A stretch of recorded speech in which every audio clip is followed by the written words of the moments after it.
Lydie là est notre invité de 8h20, le premier invité de notre saison. C'est ce matin la coordinatrice régionale de la FCPE, la Fédération des parents d'élèves. Martine Ricot, bonjour. Bonjour. Alors ça y est, les vacances sont quasiment finies. 12 millions d'élèves feront leur rentrée jeudi. 440 000 en Centre-Val de Loire. Est-ce qu'ils auront tous et toutes un enseignant dans leur classe? C'est la question que se posent beaucoup de parents ce matin. Est-ce que vous avez une réponse, Martine Ricot? La FCPE n'a pas de réponse.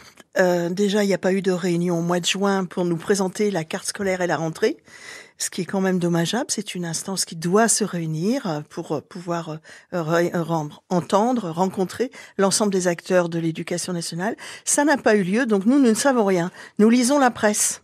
Dans l'Académie Orléans-Tours, le rectorat dit il n'y a pas de problème d'effectifs enseignants. On est tenté de le croire.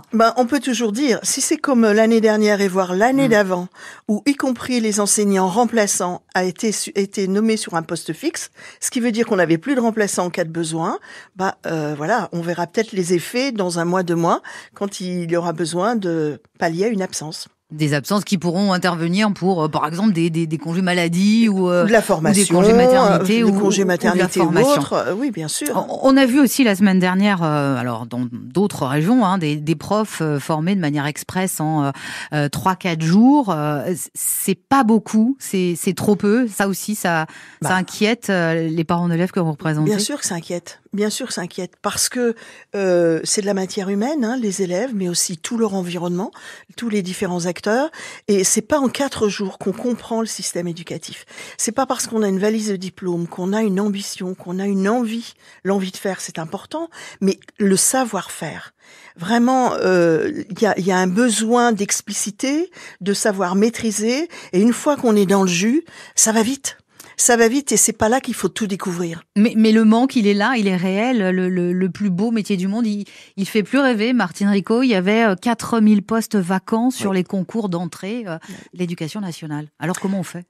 Oui, mais la FCPE, ça fait longtemps, comme aussi les représentants des enseignants disaient que ça ne pouvait pas aller. On demande beaucoup trop de choses aux enseignants, et puis il y en a pas assez. Quand on demande aux enseignants de faire le travail de l'accompagnement du handicap, est-ce que c'est bien leur rôle?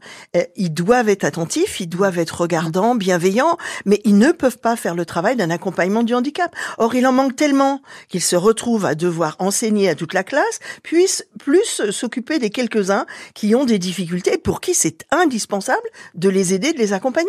La revalorisation des salaires annoncée par Emmanuel Macron la semaine dernière, confirmée le lendemain par le ministre de l'Éducation, Pape Ndiaye, aucun prof débutant qui ne gagnera moins de 2 000 euros.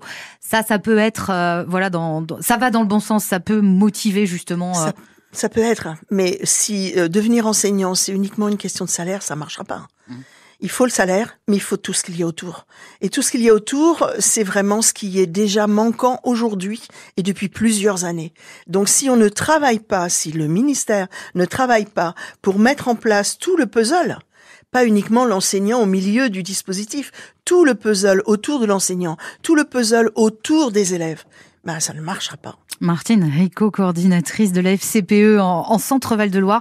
Autre sujet d'inquiétude pour les parents d'élèves, le prix de la cantine. Alors, les mairies ont tendance à dire actuellement, nous n'augmenterons pas là en septembre, mais en janvier, on ne pourra pas faire autrement, vu le contexte national, international. Bien sûr. Donc, on sait que la restauration va augmenter.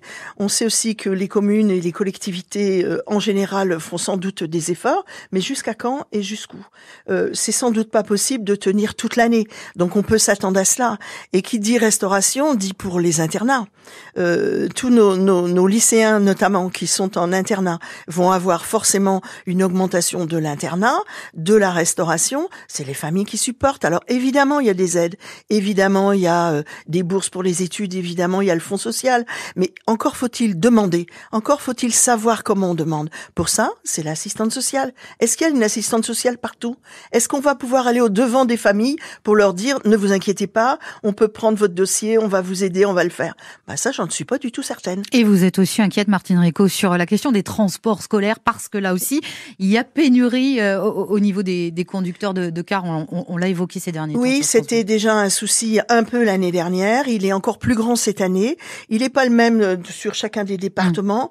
Pour autant, on sait bien que ça va être compliqué. On a entendu le président Bonneau, on attend d'être informé concrètement circuit par circuit pour savoir qui est touché et quelles conséquences et comment fait-on. En tout état de cause, ce ne sont pas les familles qui vont pouvoir organiser le transport scolaire. Pour conclure et en 2 mots, vous me disiez avant de rentrer dans le studio, les élèves ont pas le moral, ça on le sait. Écoutez, on fait un constat de l'année dernière, plus l'année encore d'avant, de la Covid, de ce que ça a provoqué chez les élèves, chez les étudiants aussi. Et on sait que même si tout va bien aujourd'hui, ils viennent avec ça dans leur besace. Et ils peuvent avoir la crainte de ce qui va se passer, y compris de prendre conscience qu'ils sont peut-être pas au niveau qu'ils auraient souhaité. On va se souhaiter quand même une bonne rentrée, bonne journée. Oui. Merci beaucoup, Martine Ricot, présidente de la FCPE en région Centre-Val de Loire, coordinatrice.